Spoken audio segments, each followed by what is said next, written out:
Well, everyone, here it is. The best I Love Toy Trains video ever. Fasten your seatbelts for this one because this is gonna be a roller coaster. Released in 2002, the same year as Part 10, Part 11 offers a broad and unique range of segments that I bet you'll never ever forget. It is where, in my opinion, that the I Love Toy Trains series had reached its peak, through amazing visuals and fun segments.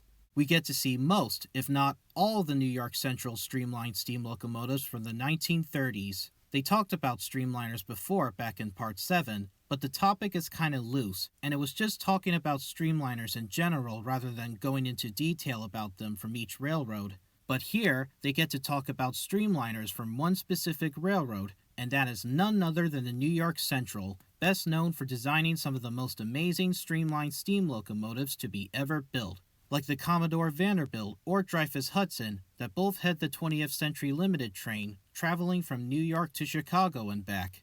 There is also the Empire State Express and the Mercury, which had been recently released by Sunset Models for their third rail line at the time during the making of this video, and my word, it was such a stunning model. It looks exactly like the real Mercury that we have seen on the real railroads, and those glowing disc driving wheels are what made the engine really stand out. Seeing those driving wheels that light up on her looks so badass, and you can also see them in the dark too as the Mercury cruises along by. A truly one-of-the-kind locomotive. They don't call her the train of tomorrow for nothing.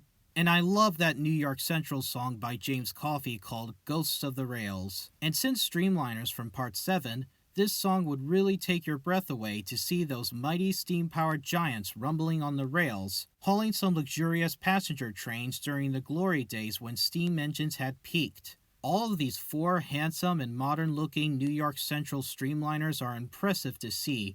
They're all truly the ghosts of the rails.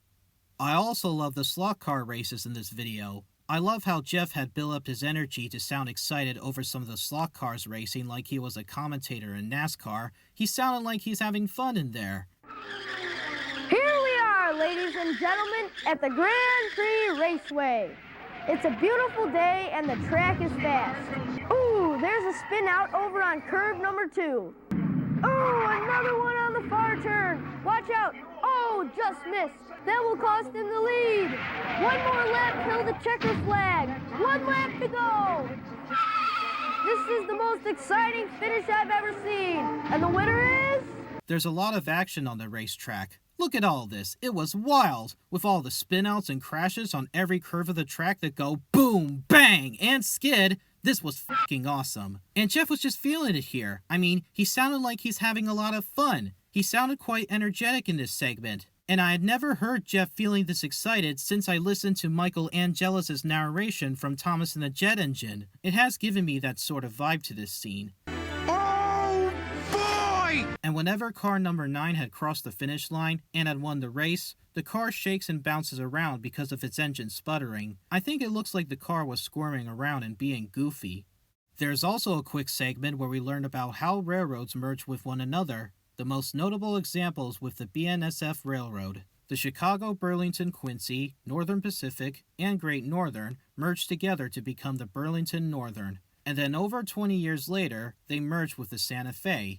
As a result, they became the Burlington Northern and Santa Fe. I don't see too many BNSF diesels around my area, but I did catch a glimpse of one a few years ago when I was cruising around the Philadelphia area. It's where we saw a freight train, and one of the diesels hauling it was a BNSF diesel. It's a rare sight to see one of them as an East Coaster. They're more common out in either the Midwest or West Coast for people to see them by.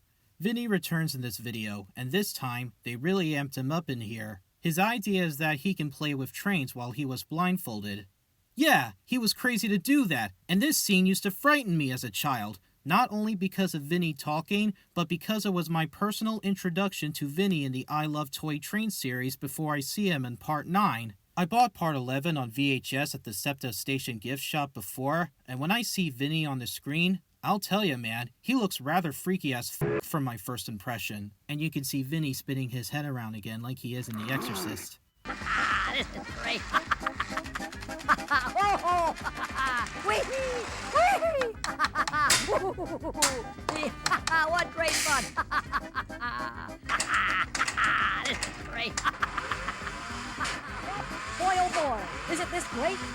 No, not really. All lighten up. Woo-hoo. They sound like they're really flying now.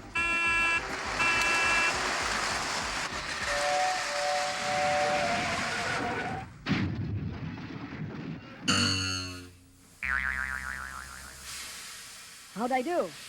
Can we do it again? Hell no. But years later, as I got a little older when rewatching it, I think the scene was actually quite entertaining, despite Vinny giving off some of the creepy horror movie vibes. And like I said before in my Part 9 video, I'll probably be getting Vinny someday once I have enough money. I think you guys probably already knew by now that the Blue Comet is my favorite set of mine, any Blue Comet. They all look very beautiful, and it's really cool seeing them running together on an O-gauge layout like this. It's kinda like heaven to me as a kid. A blue choo-choo heaven, all thanks to Thomas the Tank Engine. Choo Choo Blues was another pre-existing James Coffey song taken from his album Come Right Along With Me, but at least they made a good music video out of it with the Blue Comet trains, although I don't think that was the context of the song. The magic segment is another fun part about this video. We see Jeff wearing his wizard hat and using his magic wand to cast a spell on Lionel's iconic engine, the Hudson, as he turns the Hudson from industrial black to solid gold.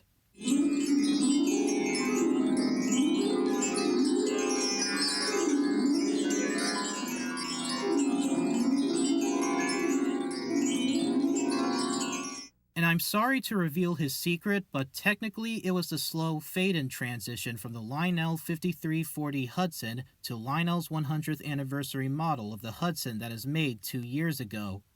We saw 2 brief segments of Fast Eddy's repair shop, which is a rather odd place, because I wonder how Fast Eddy ever got these engines done in record time without screwing them up, because he really looks like he's in a rush here. Kinda like I am. I guess maybe for the convenience of time without having to wait for so long for the engines to be finished, I wouldn't try to rush my own personal work like what he's been doing, even when I'm crunched to time, and how time has been going so fast for me to the point that I'll never be able to get my projects done on time. He must have built them neatly without making them a slap job, and they're both based on 2 Lionel legends, the New York Central 773 Hudson, a steam locomotive, and the Santa Fe F3 2343, a diesel. Both parts of the engines were pushed around by the Lionel switchers, and both of them were built at Speedy's workshop as they roll out of the shed.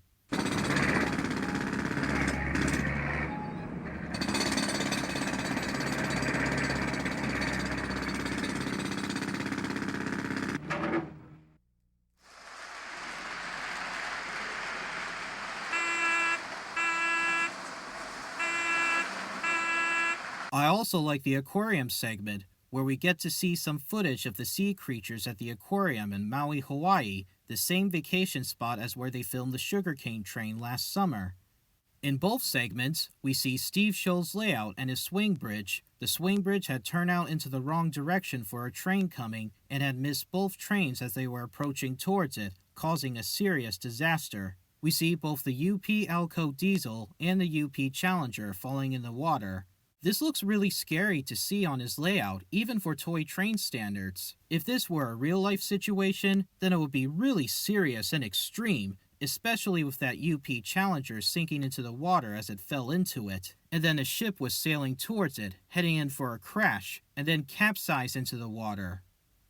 Jesus, this was rather dark for a toy train blooper. I feel like that a lot of their crew members had died in a devastating accident like this. I mean, oh my god.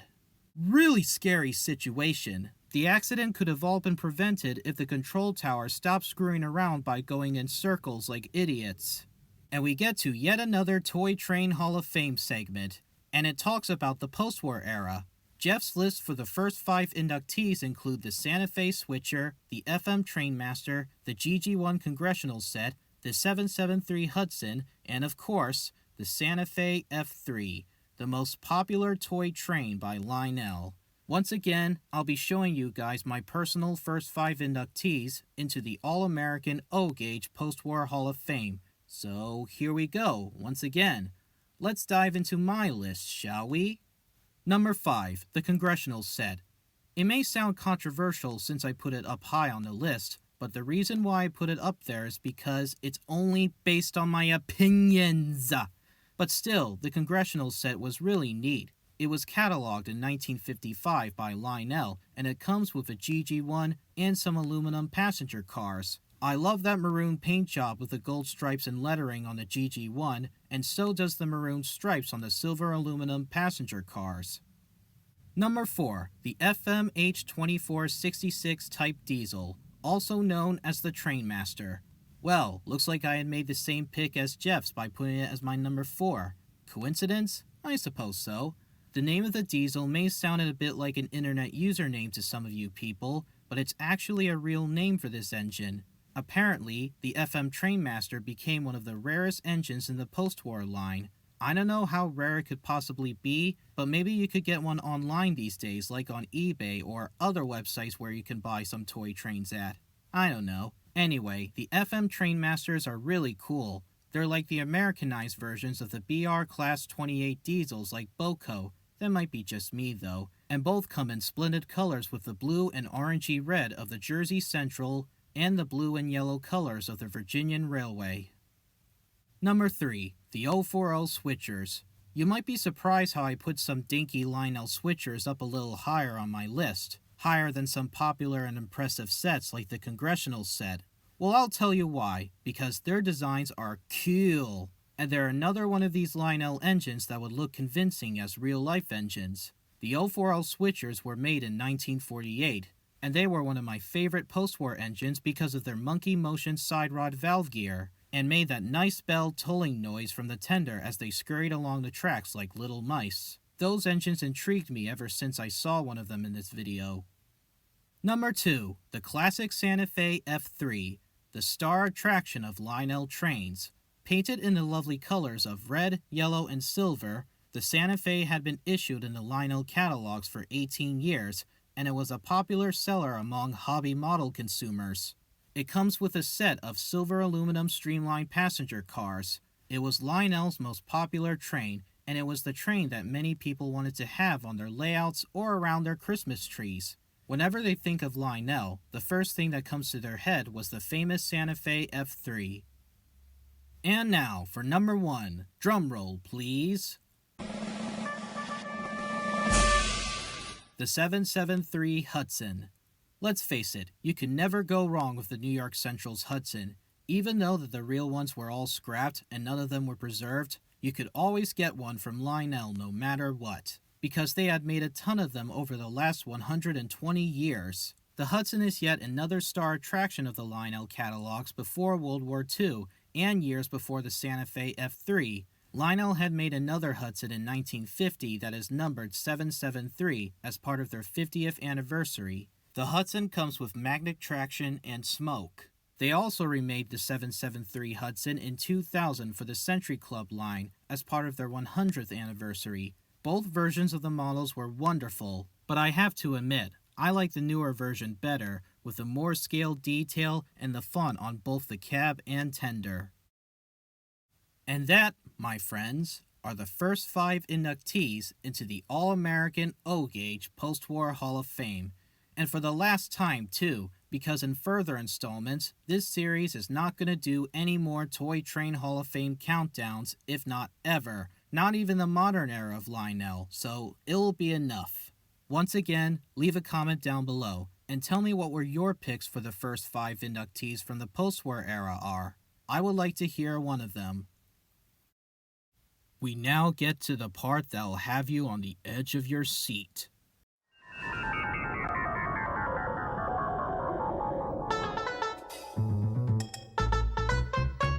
The aliens and invaders from outer space.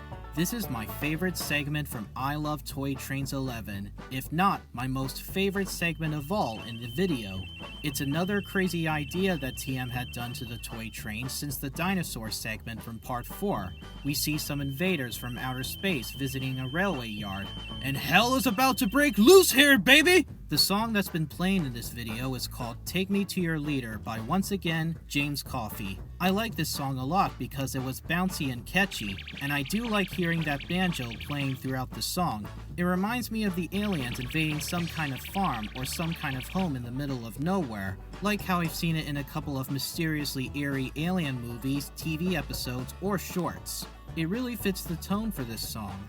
Those aliens abducted that 040 switcher and transformed it into, again, the 773 Hudson. What's with the 773 Hudson being a little omnipresent in this video? It's weird. Thank you, stranger! This scene had everything. We saw a flashing UFO flying around the layouts, some robots, the statues of an alien family, rocket ships, and even that rover space dog. I like how some of the toys just got knocked over or hit by one of the trains, and that rocket ship is just like pointing his finger at that direction as it moves. Let's do this, Leroy!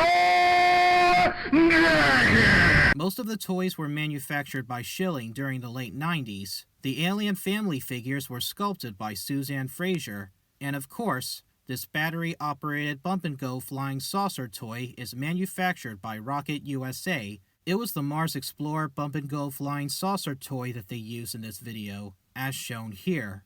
I've been acquiring most of the space toys on eBay as much as I could, and I'm happy that I got most of what I wanted that had appeared in the video. I even took them to the Greenberg Train Show in Edison, New Jersey 2 times to show them off to other people, including train fans and N-Scale Guy 1 at the I Love Toy Trains unofficial meetups. And I took some photos of them as they're standing by next to the trains, mostly with the Thomas the Tank Engine ones. I probably might do it again for the 3rd time. This is by far one of the best and most memorable scenes in the I Love Toy Train series, bar none. If you love the dinosaurs from Part 4, you're gonna love this scene too from Part 11. One day I might even come up with a Thomas story that is based around the subject of aliens or extraterrestrial.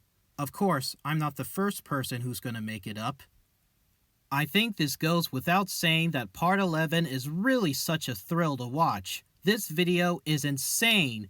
It was the best video in so many ways, mostly with the way how it plays with the tone of the segment, even for TM standards. The mighty and powerful New York Central Streamliners, the slot car races, with Jeff feeling so excited as if we never hear him sound like that before, the swing bridge on Steve Scholl's layout that caused a terrible disaster between the 2 trains, Vinny being all wild and wacky about how he plays with toy trains while he's blindfolded, the weird Fast Eddy's repair shop, and the aliens invading the railway yard, which is my favorite scene of all in the entire video because it was so outlandish and enjoyable. Seeing some more strange stuff happening like this in this video is so amazing. And the visuals were at their best too, with some of the fog and lighting all around the layouts. I like those shots with the beacon tower in the dark shrouded by the fog, and then it cuts to this shot that kinda gave me some goosebumps. It was that dense misty fog clearing away on what the #1 toy train is from the Toy Train Hall of Fame.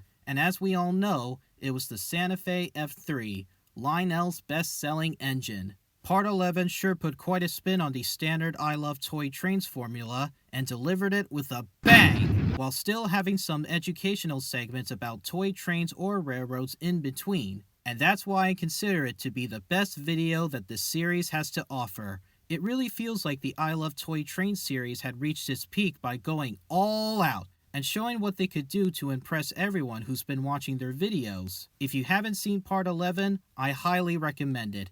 You get to see everything going on there that is exciting and wild. It is quite a crazy video. Many of the previous I Love Toy Trains videos were great, but Part 11 looks like Thomas the Tank Engine Season 5 compared to the previous videos. Phew! I told you this is going to be a roller coaster, didn't I tell ya? Now, I wonder if Part 12 will be as great as Part 11. Oh, who am I kidding? Of course it will, because it had the American Freedom Train in it. Catch you later! What my mama said, always take the opportunity to make a brand new friend. No matter if they're green or red or what shape they come in. They may live in your neighborhood or come from far away. From right next door or Singapore or across the Milky Way.